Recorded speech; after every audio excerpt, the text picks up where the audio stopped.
Okay, folks. Well, today I'm going into New Orleans. I'm on the I-10 interstate here. One side is non-functional due to the storm, and so incoming traffic here on the left side here, actually the side that goes east. So haven't been to New Orleans in 20 years.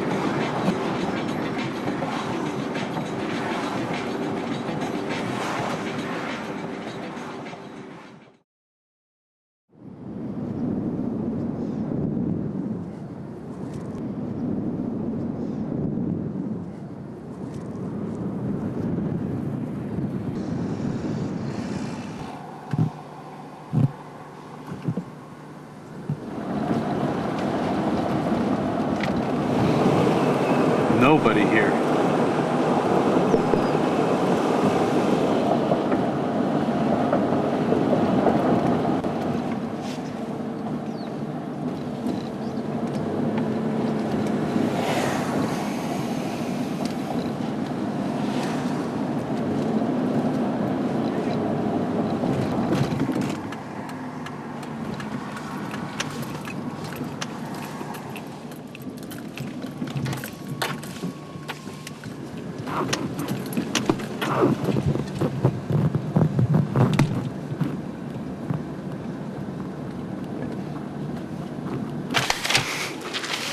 How are you?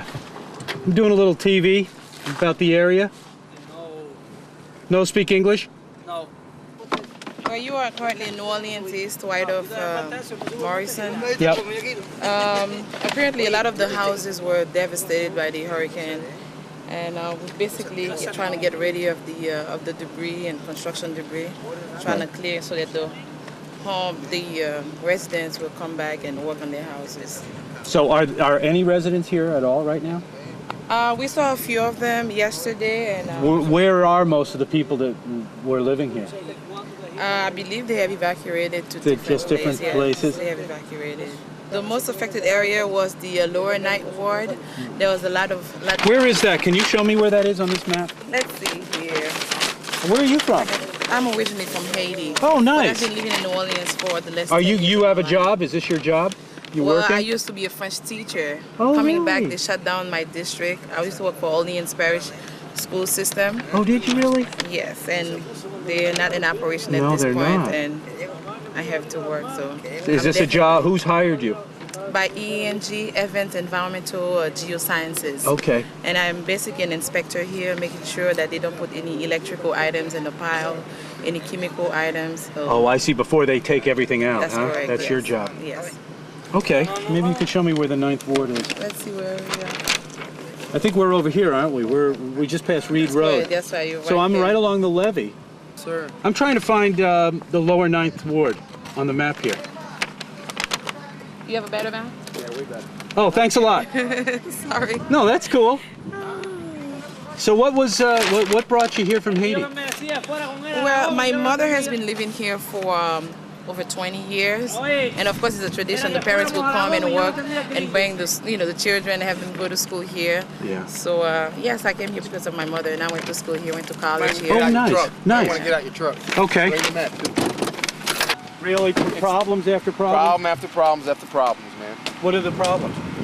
You know, I don't want to go ahead and point fingers or anything because Sure. I'm still an employee here. So I understand.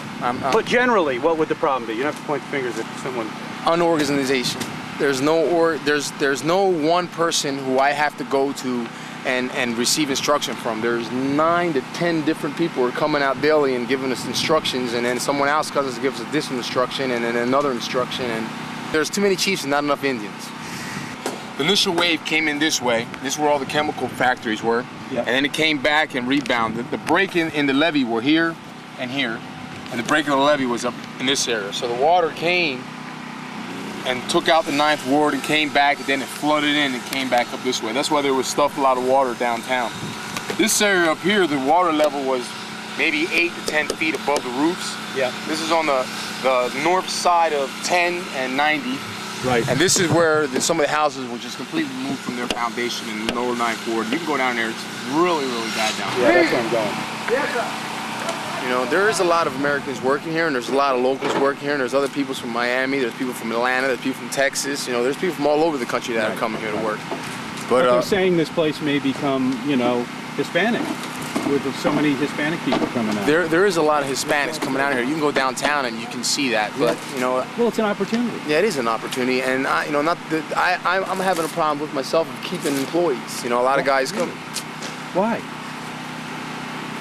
I'm not allowed to go ahead and continue my operations and work without somebody constantly giving me different instructions. And the people that are working for me are locals in this area, because I came here and I hired a lot of locals. And a lot of locals are feeling like it's directed towards them. So they're just quitting on me left and right. I just had 2 guys leave yesterday. Because you tell them to do something? Not that I tell them to do something, it's that the complaints are given to me. I go ahead and you know, and I let them know, you know, they're telling me this is going wrong and this is going wrong, and they're just like tired of, they're thinking that they're being picked on. So where do they go? They leave. They quit. They leave back home. They leave back home. I have 2 guys that are leaving back to Texas. You know, I had other guys, drivers that are, you know, they just quit. They parked my trucks and they left. You know, it's bad. You know, it's not easy. This didn't turn out to be as easy as we thought and as profitable as we thought. You know, so and there's a lot of people, man, you know, that are pulling out. Guys that are leaving, companies that are leaving because they're just tired of the bureaucratic bull, you might say. You know, there's too much red tape, man. You know, they're not letting us. You know, if you know, and you look at it, you know, with the conditions and the way the area is, you want this to move ahead. You want this to be cleaned up, and they're putting up so much that they're not allowing it to move forward the way it should be. You know, and I ain't pointing no fingers at anybody. What would you say should be done? You got an idea? To be honest with you, what would you do if you were in charge of this whole place? What would you do? I would organize it a little better. I wouldn't put so many. How would you do that? I wouldn't put so many chiefs. I would put one person in charge of everything, and rather than having Omni, Citywide, Phillip and Jordan, you know, the inspectors, everybody from every different organization, the city itself is putting up a lot of roadblocks. When we started up, we were allowed to work without tarps, and then they stopped. Who knows how many people? Everybody had to go ahead and put tarp systems on them. And then, you know, that brings money. Yeah, no one understands brings money to the locals here, because the locals need money too, you know, because a lot of locals were starting the tops. A lot of people, these side businesses that are all around, a lot of guys, they're locals. And they're the ones who were installing the tarp. So I understand why they did it. Installing the tarps, you mean over the top of the truck? Over the top of trucks, $800 per tarp. So you figure if every truck here has a tarp, what kind of money we're looking at? Yeah, right. Big, big money. Now, are these private contractors? They're not part of your team. That, you know, all these guys, you know, they're coming here getting all the work, but these guys are actually doing the work, you know. And then, you know, then the locals are coming in and say, you know, we want the work, we want the work, we want the work. Where the hell were y'all when we first came?